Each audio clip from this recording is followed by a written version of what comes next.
누가복음 1장 39절에서 56절까지입니다. 39절에서 56절까지인데 39절에서 48절까지 보겠습니다. 39절에서 48절까지만 보겠습니다. 1장 39절에 이때 마리아가 일어나 빨리 산골로 가서 유대 한 동네에 이르러 사가랴의 집에 들어가 엘리사벳에게 문안하니 엘리사벳이 마리아가 문안함을 들으매 아이가 복중에서 뛰노는지라. 엘리사벳이 성령이 충만함을 받아 큰 소리로 불러 이르되 여자 중에 내가 복이 있으며 내 태중의 아이도 복이 있도다. 내 주의 어머니가 내게 나아오니 이 어찌된 일인가. 보라, 내 문안하는 소리가 내 귀에 들을 때에 아이가 내 복중에서 기쁨으로 뛰돌았더라. 주께서 하신 말씀이 반드시 이루어지리라고 믿은 그 여자에게 복이 있도다. 마리아가 이르되 내 영혼이 주를 찬양하며 내 마음이 하나님 내 구주를 기뻐하였으면 그의 여정의 비천함을 돌보셨습니다. 보라, 이제 후로는 만세의 날을 복이 있다 일컬으리로다. 아멘. 오늘 본 말씀 1장 39절에서 56절 말씀. 제목은 마리아의 찬양입니다. 마리아가 이제 그리스도를 잉태한 것에 대해서 이렇게 찬양을 드리는 그러한 내용이 나와 있습니다. 지난 시간에 가브리엘 천사가 마리아에게 찾아와서 내가 이제 하나님의 아들, 지극히 높으신 자의 아들, 또 다윗의 자손으로 와서 왕위를 이을 메시아를 성령으로 잉태할 것을 예고하였습니다. 내가 처녀이지만 성령의 능력 가운데 메시아를 잉태할 것인데, 메시아는 지극히 높으신 자의 아들, 하나님의 아들이며 다윗의 자손 가운데 와서 왕위를 이을, 그 나라를 다스릴 그런 메시아인 것이다. 그것을 예고할 때 마리아는 너무나 두렵고 놀랐지만 이제 말씀대로 되기를 원하였습니다. 그때 천사가 한 가지 표정 가운데 하나가 뭐냐면, 내가 잉태하게 될 것을 잘 믿지 못하니까 하나의 표징을 말씀하셨습니다. 그게 1장 36절에 보면, 36절에 보라, 내 친정 엘리사벳도 늙어서 아들을 배었느니라. 보라, 임신하지 못한다고 알려진 이가 이미 6달이 되었나니. 내가 잘 믿지 못하겠지만 내 친족 엘리사벳이 나이가 들고 임신하지 못하는 상태였지만 이제 임신해서 6달이나 되었다. 이제 그 말씀을 믿어라. 이렇게 말씀하신 것을 듣고서 친족 엘리사벳이 진짜로 임신을 하였는가? 나이가 들어서 임신하지 못하는데 6달이나 되었는가? 그것을 알아보기 위해서 이 39절에 보면은 이때 마리아가 일어나 빨리 산골로 가서 유대 한 동네에 이르러 사가랴의 집에 들어가 엘리사벳에 문안하니, 빨리 가서 이제 알아봤습니다. 왜 알아봤냐면은 엘리사벳의 소식이 궁금한 것도 있었고 정말 아이를 잉태하는가, 그것을 알아보기 위해서 간 것입니다. 내 사가랴의 집에 들어와서 엘리사벳에게 문안할 때 엘리사벳이 임신한 사실을 알 수 있었겠죠. 이미 6개월이나 되었기 때문에 알 수가 있었겠죠. 자, 그것을 봤을 때 마리아가 무슨 생각을 했겠습니까? 정말로 이 나이 먹은 엘리사벳도 이렇게 잉태를 하였구나. 천사가 나에게 말씀해 주신 것이 틀림없는 사실이겠구나. 내가 남자를 알지 못하지만 나도 성령의 능력 가운데 잉태할 것을 이렇게 확신하게 되었을 것입니다. 정말 천사가 나타나서 이렇게 말하는 것이 이게 정말 처음에 듣기에는 너무나 놀라운 소식이고 또 겁이 나기도 하고, 남들이 알까봐 겁이 나기도 하고 그런 사실이지만 이 엘리사벳을 보니까 정말로 이 나이 먹은 엘리사벳이 이렇게 임신한 것을 봤을 때 정말 그 말씀이 사실이구나, 그것을 확인했겠죠. 그때 엘리사벳에게 문안할 때 41절에 보면 엘리사벳이 마리아가 문안함을 들으매 아이가 복중에서 뛰노는지라. 엘리사벳이 성령의 충만함을 받아 큰 소리로 불러 이르되. 엘리사벳이 마리아가 문안하는 이것을 들었을 때 엘리사벳이 임신한 그 아이 세례 요한이 복중에서 뛰놀았다고 했어. 복중에서 뛰놀았다고 했습니다. 물론 아이가 뭐 어느 정도 움직일 수도 있고 아이가 어느 정도 뛸 수도 있다고 합니다. 근데 이것은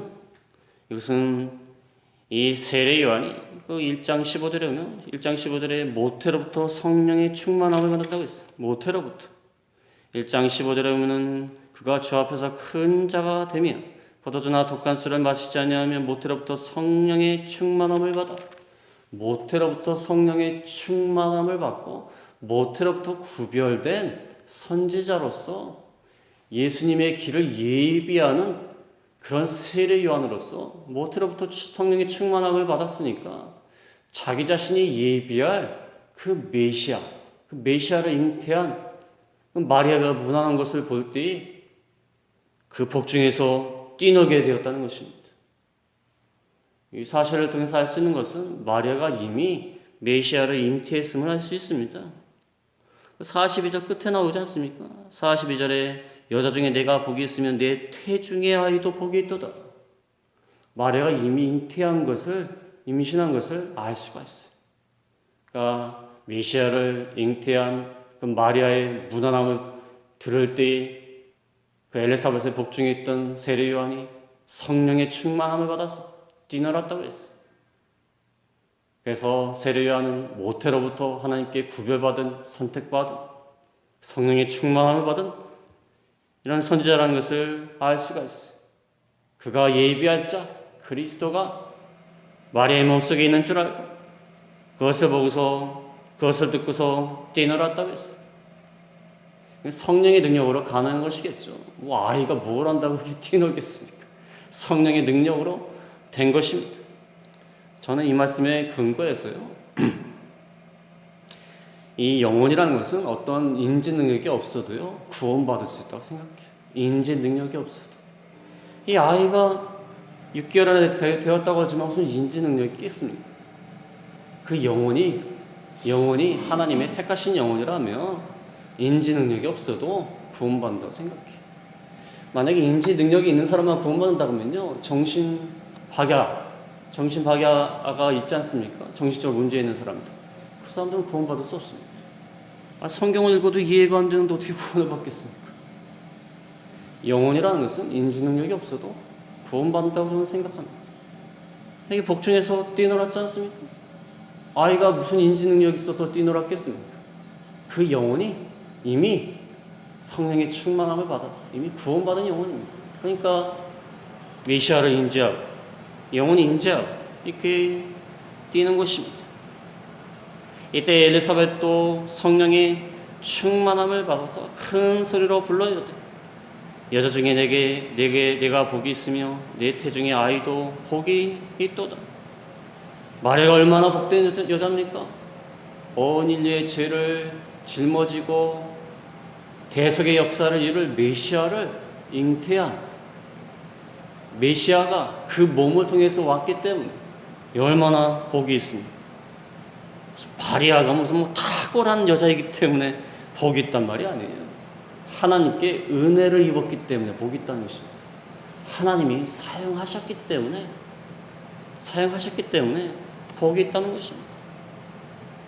연예인 중에서도 연예인이 무슨 어디 식당에 가서 밥을 먹었다 그러면은 연예인이 앉은 그 식탁과 그 의자가 대단히 유명한 장소가 됩니다.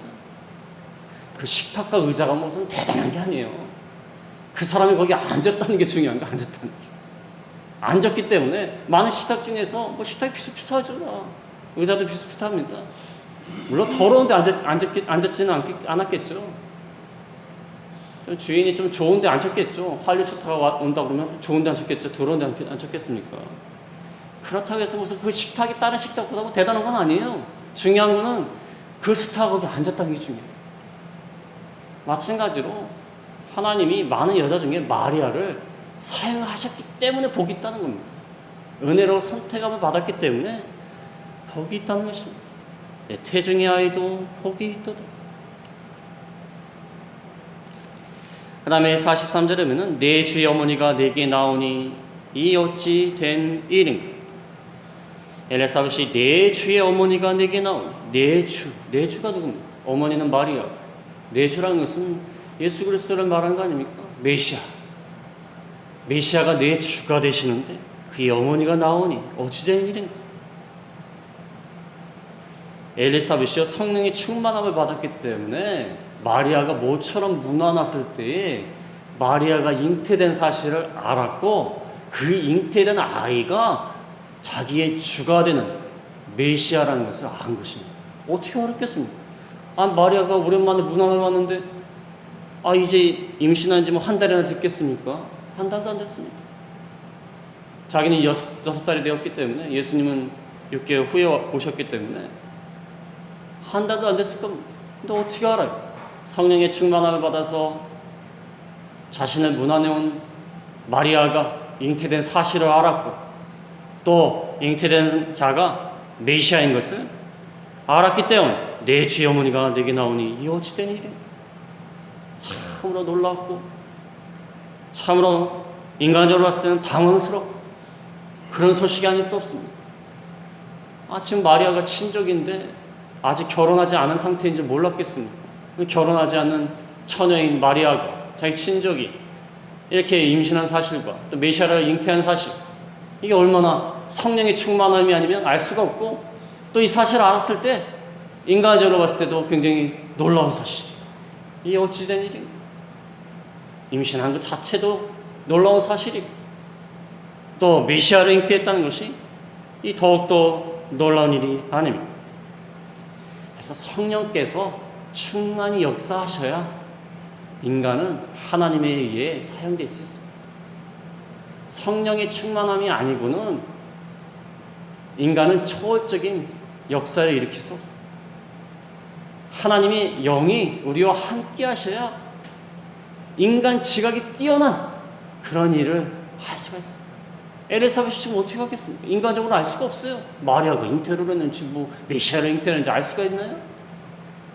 또 세례요한이 복중에서 어떻게 뛰어놀겠습니까? 성령이 역사하시기 때문에 된 것입니다. 그러니까 하나님의 일은 성령이 역사하셔야 되는 겁니다. 하나님의 일이 어떻게 인간적인 능력으로 되겠습니까? 하나님의 일이 어떻게 인간적 능력으로 되겠습니까? 하나님의 일 자체가 인간의 이성을 초월한 일인데 어떻게 인간의 능력으로 되겠어요? 성령이 충만함이 있기 때문에 지금 마리아도 엘리사벳도 이렇게 인간 지각으로 깨달을 수 없는 것을 깨닫는 것입니다. 깨닫고 감사하는 것입니다. 성령의 충만.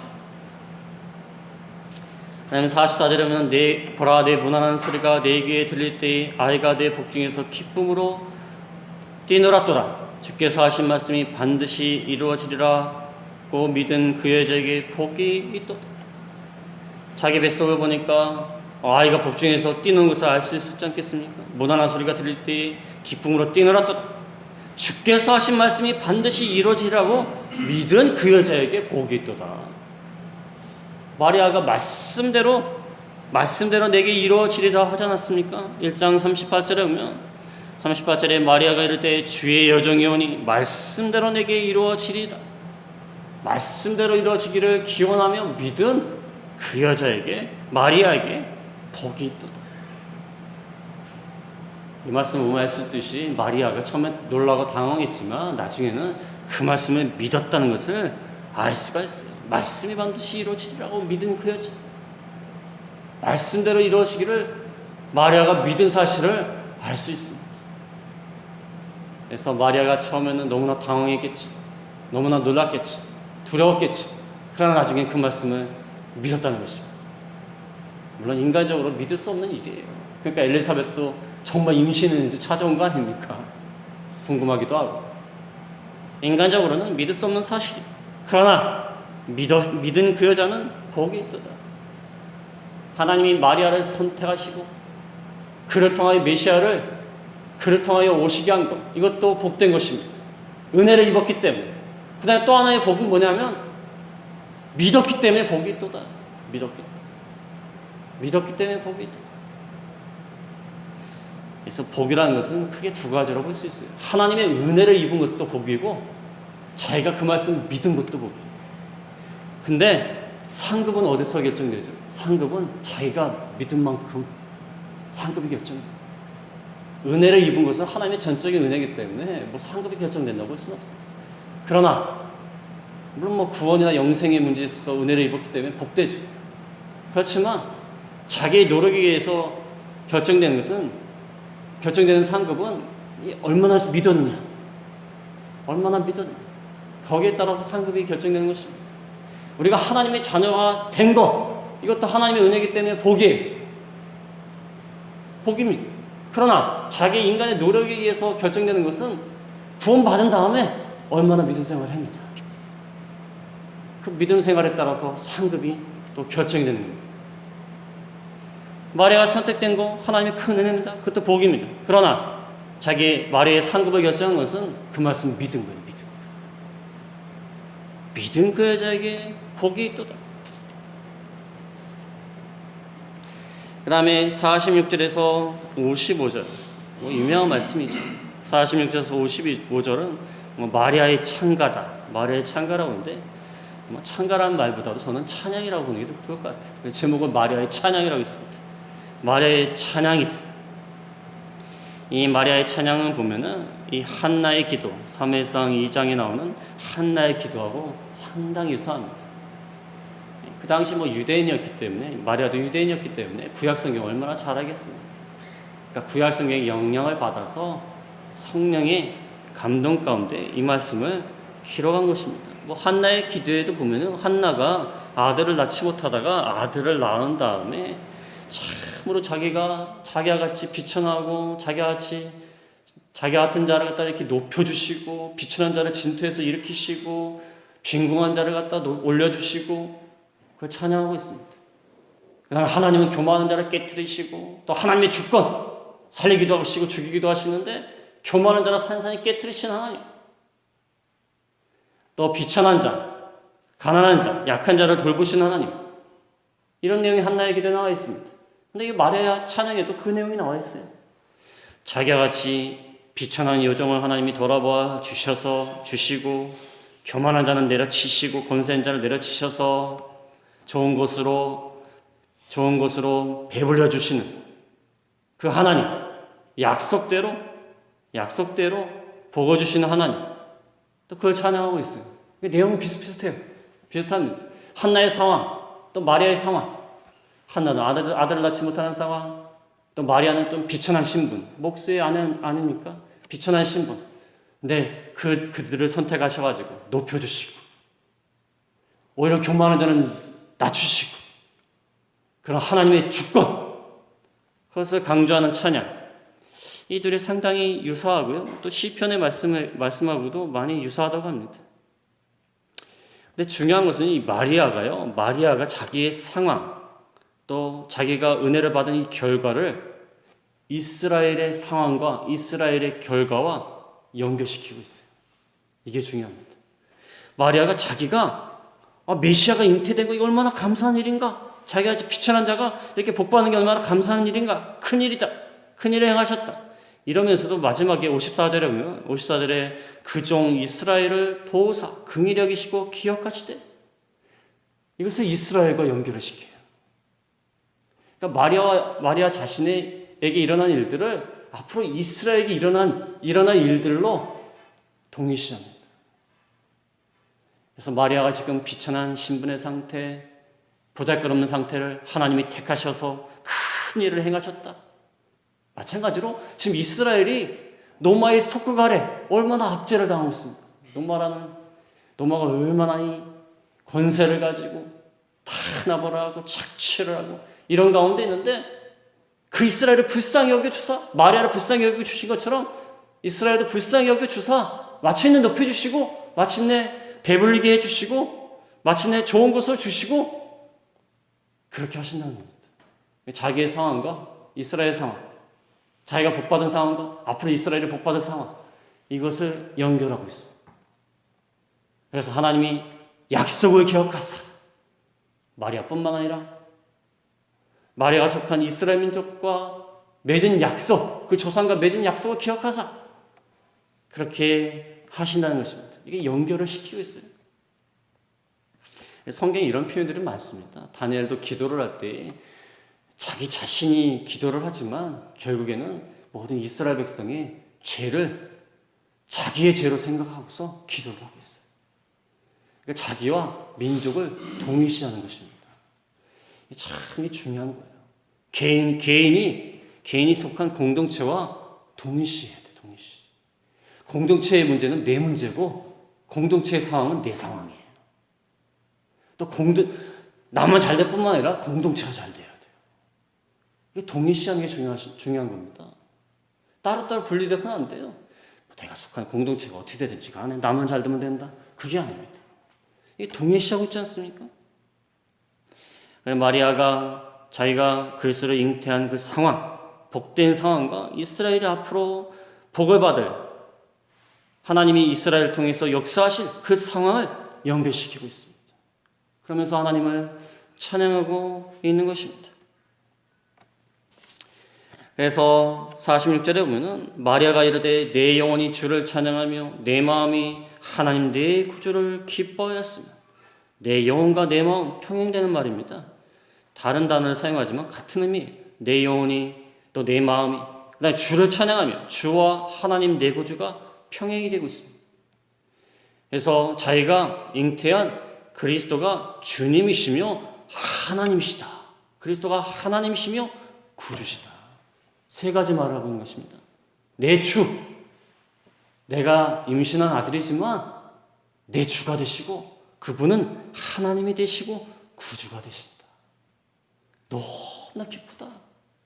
우리에게 하나님이신 그분이 우리를 구원하시려고 주님이 되신 그분이 우리를 구원하시려고 이 땅에 인간의 몸을 입고 오셨다는 거예요. 얼마나 기뻐할 일이고 찬양할 일이라는 것입니다. 얼마나 기쁘겠습니까? 그 다음에 48절에 보면 그의 여정의 비천함을 돌보셨습니다. 보라 이제후로는 만세의 날을 복이 있다 일컬이로다. 여정의 비천함. 목수의 아내로서 신분이 높겠습니까? 낮은 신분 아닙니까? 그 비천한 여정과 같은 돌보셔갖고 이렇게 복을 받게 만세의 날을 복이 있다 일컬을 만한 그런 자가 되게 하셨다. 근데 이 마리아의 상황은요, 그 당시 이스라엘 상황이에요. 이스라엘 얼마나 비참합니까 지금. 남의 속국이 돼가지고 돈 버는 족족 세금으로 다 갖다 바치고 노마에 다 갖다 바치고 또 종교적으로 제사장들도 타락해가지고 백성을 또 수탈하고 앉아있죠. 또 헤롯 가문이 이스라엘 지역을 갖다가 또 분할해서 통치하면서 얼마나 또 수탈하고 약탈하고 있습니까? 한심한 상황이에요. 그런 상황을 이제 돌보아 주실 것이다. 이제 불쌍히 여겨 주실 것이다. 그 다음에 49절에 보면 능하신 이가 큰 일을 내게 행하셨으니 그 이름이 거룩하시며 능하신 이 하나님의 큰 능력으로 큰 일을 행하셨습니다.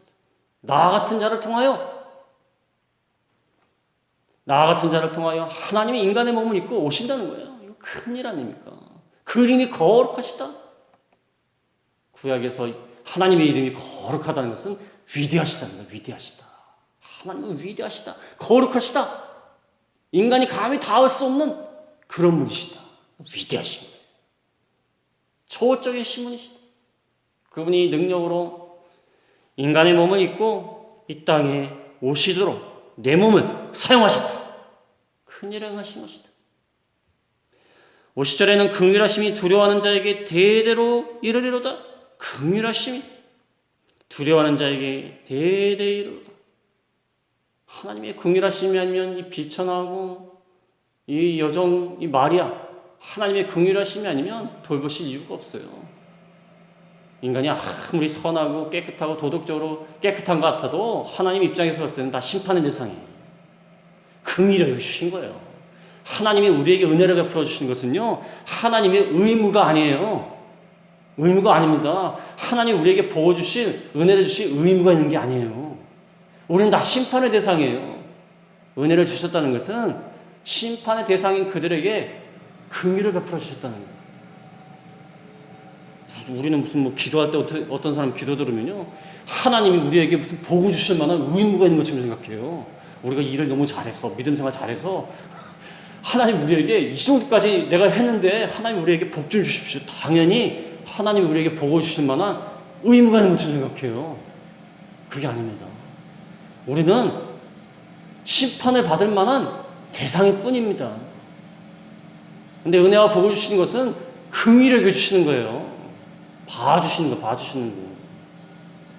복을 주실 만한 의무가 있는 게 아닙니다.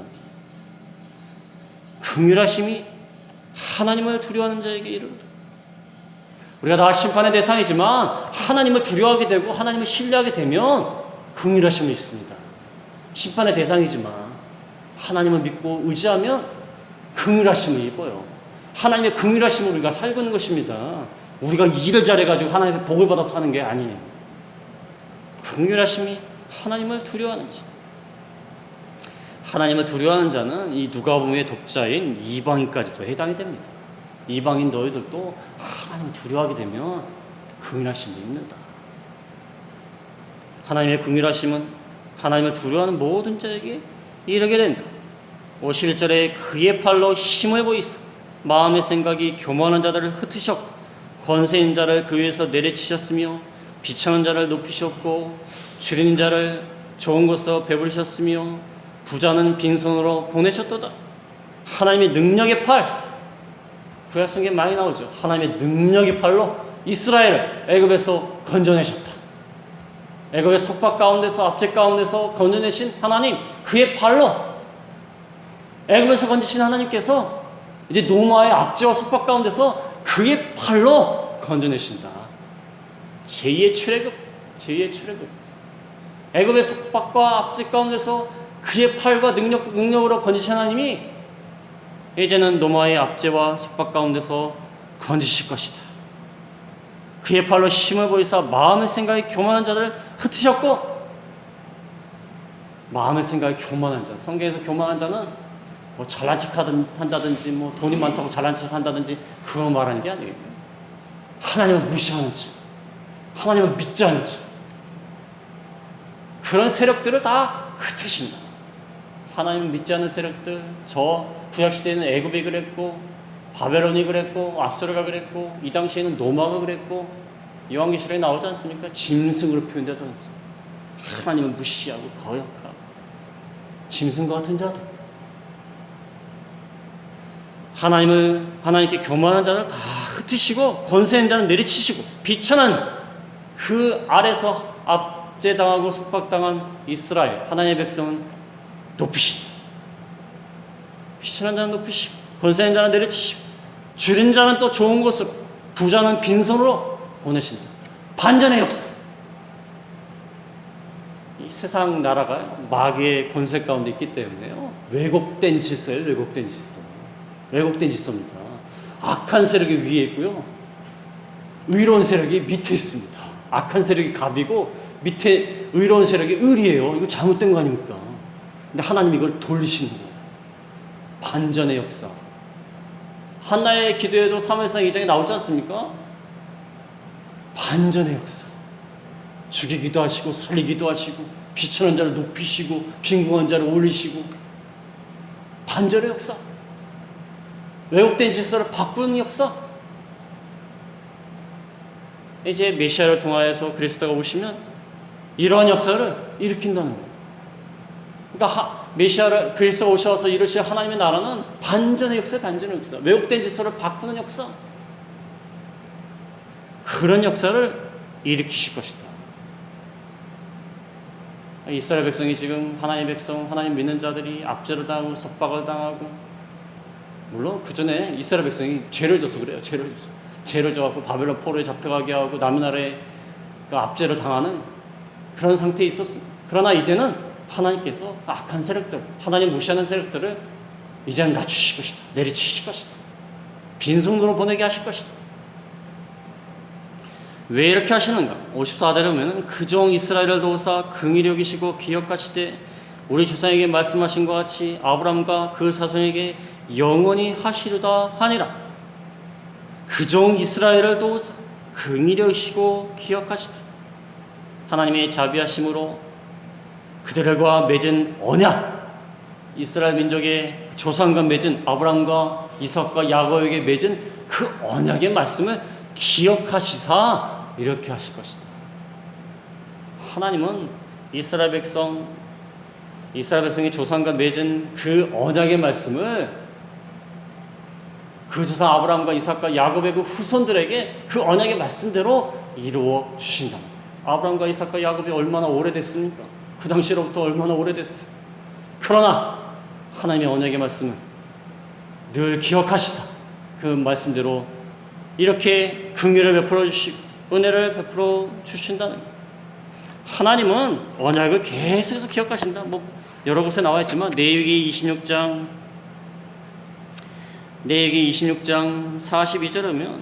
42절에 내가 야곱과 맺은 내 언약과 이삭과 맺은 내 언약을 기억하며 아브라함과 맺은 내 언약을 기억하고 그 땅을 기억하리라.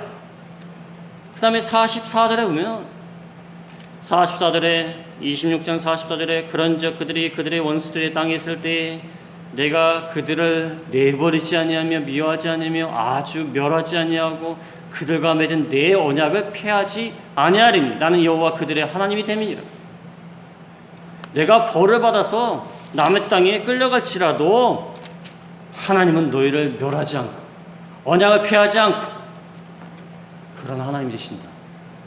비록 너희가 잘못해서 형벌을 받을지라도 하나님은 너희를 완전히 멸하는 것이 아니다.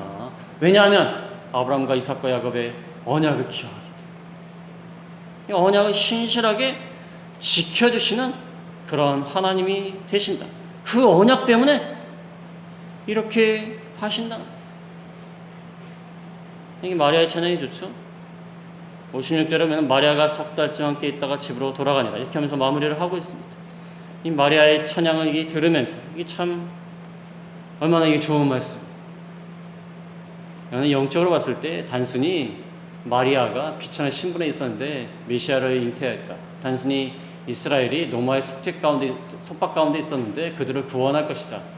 단순히 이게 육신적인 것이 아니라 영적으로 볼 때에는 우리가 마귀의 속박과 압제 가운데 있었는데 예수 그리스도가 오셔서 그 압제 가운데서 건져주실 것이다. 건져주셔서 높여주실 것이다. 왜냐하면 우리와 맺은 언약 때문에 그렇게 하신다는 것입니다. 그래서 우리가 이 마리아의 찬양을 통하여서 비천하고 아무것도 아닌 저희를 구원하기 위하여 인간의 몸을 입고 오신 그 예수 그리스도를 찬양하면서 언약의 신실하신 하나님을 찬양하는 저희가 다 되겠습니다.